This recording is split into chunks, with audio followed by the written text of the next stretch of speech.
Yuvasathi form fill up করতে গিয়ে অনেকে এই তিনটি জায়গায় ভুল করছে। এই তিনটি ভুল করলে তোমারও কিন্তু অ্যাপ্লিকেশন বাতিল হয়ে যেতে পারে। আজকের এই ভিডিওতে আমি শেয়ার করব যুবসাথী প্রকল্পের অফলাইনের ফর্ম কিভাবে বাড়িতে বসে পেন দিয়ে ফিল আপ করতে হবে কোনো রকম ভুল ছাড়া, এবং আবেদন করার পর এর সঙ্গে কোন কোন ডকুমেন্টসগুলি জেরক্স দিতে হবে, প্রত্যেকটি বিষয় স্টেপ বাই স্টেপ তুলে ধরছি। ভিডিওটি সম্পূর্ণ দেখুন এবং ভালো লাগলে অবশ্যই চ্যানেলটিকে সাবস্ক্রাইব করুন। তো প্রথমে যুবসাথীর ফর্ম দুটি পেজ আপনারা পেয়ে যাবেন। তো সেই পেজের এমন পেজটা কিন্তু হবে। তো ওপরে সর্বপ্রথম কি করবেন, ডান দিকে বলা হয়েছে যে কালার পাসপোর্ট সাইজের ফটোকপি এখানে কিন্তু অ্যাটাচ করতে হবে, যেটা কিন্তু হোয়াইট ব্যাকগ্রাউন্ডের হবে, এটা কিন্তু মাথায় রাখবেন। এবং দ্বিতীয়ত বলেছে পাসপোর্ট সাইজের ফটোর ওপর দিয়ে আপনাকে সিগনেচার করতে হবে। ধরুন এখানে আপনার এই যে বাক্স এঁকে দিলাম, এটা আপনার পাসপোর্ট সাইজের ফটো। তো কি করবেন, এখানে ওপর দিয়ে আপনার কিন্তু এই সিগনেচারটা করে দিবেন। প্রথম কাজ আপনাদের এখানে এইটুকুই। তো অনেকে কিন্তু শুধুমাত্র ফটো আপলোড করে এখানে সিগনেচার করছে না, তো এটা কিন্তু মারাত্মক ভুল হতে পারে, অ্যাপ্লিকেশন বাতিলও হয়ে যেতে পারে, যেহেতু প্রচুর স্টুডেন্ট বর্তমানে আবেদন করছে। তো এই ভুলটি একদমই করা যাবে না। দ্বিতীয়ত বলা হয়েছে যে প্রত্যেকটি লেটার কিন্তু ক্যাপিটাল লেটারে হবে এবং ইংলিশ ক্যাপিটাল লেটারে হবে। তাই অযথা আপনারা কিন্তু যে স্মল লেটার ক্যাপিটাল লেটার কিন্তু এক জায়গায় গুলিয়ে ফেলবেন না, এই বিষয়টি মাথায় রাখতে হবে। এখানে বলা হয়েছে যেখানে অ্যাপ্লিকেবল সেখানে টিক চিহ্ন দিতে হবে। তো প্রথমে এখানে দুয়ারে সরকার রেজিস্ট্রেশন নম্বর এখানে আপনারা ফিল আপ করবেন না। যখন আপনি ফর্মটা কালেক্ট করবেন সেখানে অফলাইনেই কিন্তু এখানে তারা যে দুয়ারে সরকার রেজিস্ট্রেশন নম্বর সেটা কিন্তু ফিল আপ করে দেবেন। এরপর আপনার চলে আসবে আধার কার্ডের নম্বর। তো আধার কার্ডের নম্বরটা আপনারা নর্মালি ফিল আপ করবেন। এরপর আপনার এখানে বলা হয়েছে যেখানে অনেকেই ভুল করে এবং এর জন্য আবেদন বাতিল হবে অনেকের। তো এখানে বলা হয়েছে বেনিফিশিয়ারি নেম অ্যাজ ইন মাধ্যমিক এক্সামিনেশন, অর্থাৎ মাধ্যমিক বা তার সমতুল্য পরীক্ষায় যে নাম দেওয়া ছিল সেই নামটি কিন্তু আপনাকে এখানে বসাতে হবে। তো অনেকের ক্ষেত্রে আধার কার্ড বা ভোটার কার্ডে অন্য নাম রয়েছে, তো এখানে কিন্তু অন্য নাম দিলে হবে না। আপনার মাধ্যমিকের কার্ডে যেটা রয়েছে সেই নামটি কিন্তু আপনাকে ক্যাপিটাল লেটারে ফিল আপ করতে হবে। আর এখানে বলে দেই আপনারা কিন্তু ব্ল্যাক বল পেন দিয়ে এগুলো ফিল আপ করবেন। এরপর আপনারা আপনাদের যে মোবাইল নম্বর ব্যাংক অ্যাকাউন্টের সঙ্গে লিঙ্ক রয়েছে সেই এক মোবাইল নম্বরটি এখানে আপনারা এন্ট্রি করবেন। এরপর যদি ইমেল আইডি থাকে তাহলে ইমেল আইডি লিখবেন। তো অনেকেরই প্রশ্ন যে ইমেল আইডি স্মল লেটার না ক্যাপিটাল লেটার। তো ইমেল আইডি যেহেতু বাই ডিফল্ট স্মল লেটারে হয়, তো এক্ষেত্রে আপনি স্মল লেটার বা ক্যাপিটাল লেটার যে কোনো একটি লিখলেই আপনার কিন্তু কোনো রকম প্রবলেম হবে না। এরপর আপনার মেল নাকি ফিমেল যেটা হবে তার উপরে কিন্তু একটা টিক চিহ্ন দিয়ে দেবেন। এরপর আপনার জন্ম তারিখ কত এটা কিন্তু এখানে মেনশন করবেন, এবং জন্ম তারিখটি হিসাব করবেন কি করে, এখানে কিন্তু বলা হয়েছে যাদের জন্ম তারিখ 1/4/2026 অনুযায়ী 21 বছরের বেশি হচ্ছে তারাই শুধুমাত্র আবেদন করতে পারবেন। একদিন যদি কমও হয় তাহলেও কিন্তু সে আবেদন করতে পারবে না, অর্থাৎ জন্ম তারিখটি ক্যালকুলেট হবে 1/4/2026 অনুযায়ী। এরপর আপনার পিতার নাম এখানে ব্লক লেটারে লিখে দেবেন, আপনার মায়ের নাম, এরপর স্বামী বা স্ত্রী থাকলে তার নামটা এখানে ক্যাপিটাল লেটারে লিখে দেবেন। এরপর আপনি যদি কোনো ক্যাটাগরি থেকে বিলং করেন তাহলে SC ST OBC অপশন রয়েছে, তার উপরে টিক চিহ্ন দেবেন। আর যদি কোনোটি না হন তাহলে ইন জেনারেল এই অপশনে ক্লিক করতে পারেন। আর যদি অন্যান্য কাস্ট হয় তাহলে এখানে কিন্তু তার সার্টিফিকেট নম্বরটা আপনারা বসিয়ে দেবেন।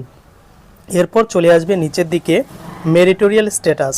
তো এখানে আপনি বিবাহিত নাকি অবিবাহিত তাহলে তার উপর ক্লিক করবেন। যদি বিধবা হয় তাহলে তার উপরেও কিন্তু ক্লিকের অপশন রয়েছে।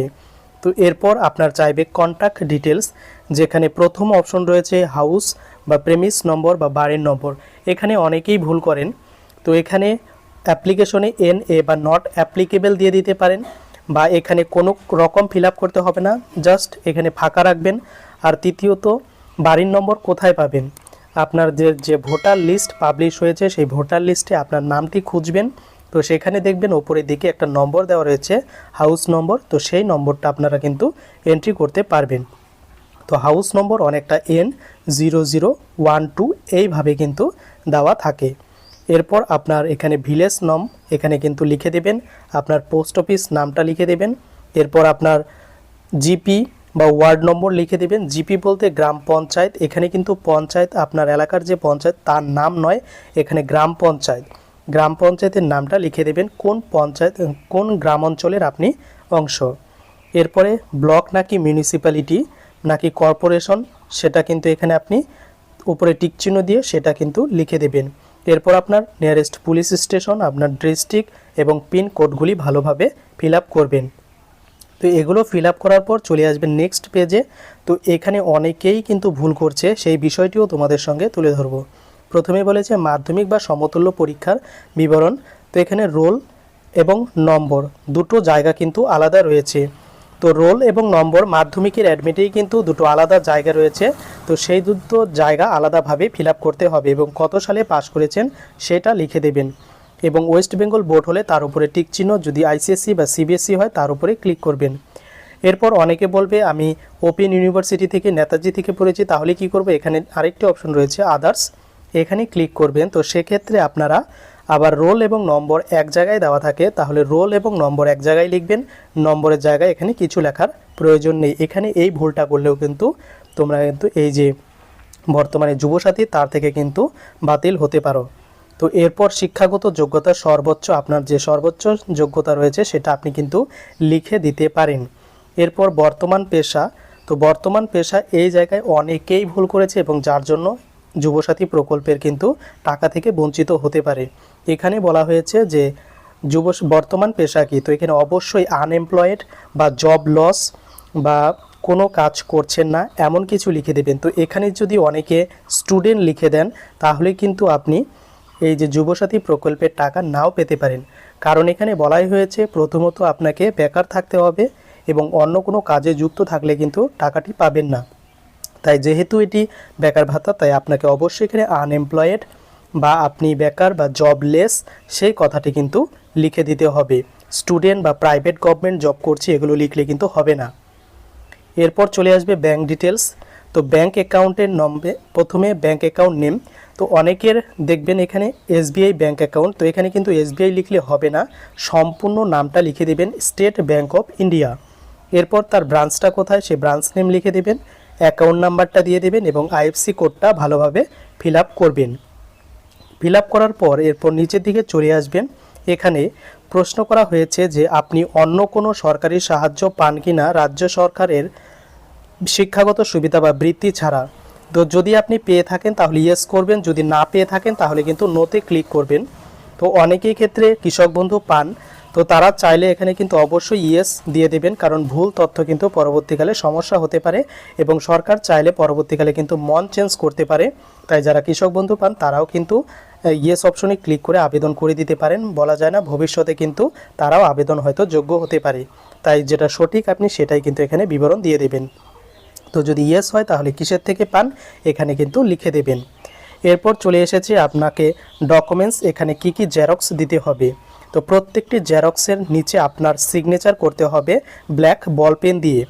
আপনি যে যে ডকুমেন্টসগুলি আপনার কাছে রয়েছে সেগুলো থাকলে প্রত্যেকটির পাশে কিন্তু টিক চিহ্ন দেবেন যেগুলো আপনার কাছে আছে।